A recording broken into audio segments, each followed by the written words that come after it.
We are taking you to our home. We have stayed there one night now and we're going to stay 2 more nights. My name is Maximian and I'm an architect. Hi, I'm Lorena, I'm an architect.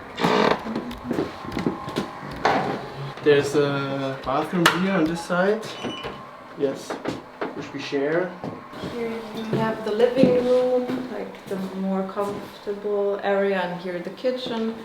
Here, this is our favorite place in this house because you can just sit here and like enjoy the view. I wasn't quite sure how big it is. Like, it's bigger than I thought it is. There are 6 people living here and it's not too small, like it's fine.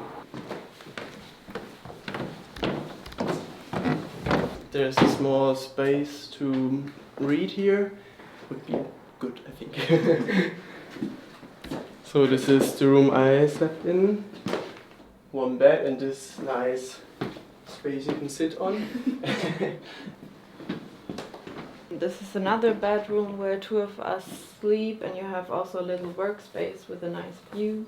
Now there's no space to put things because we are only staying here for a few nights, but I think if someone was living here, you would also need something to put your clothes in. So now it can all stay very clear and all the walls are very clear, but in real life I think it would look a bit more like there would be more furniture. Let's go up.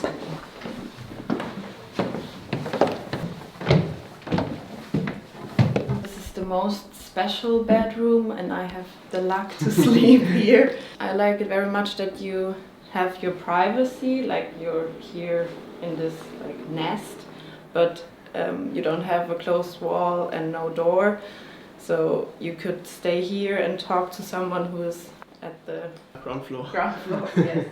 But I'm not sure with how many people I would live here because it's spatial, but you don't have so many like different separate rooms. So maybe it's for a couple, but then it's too big, or for 2 or 3 people.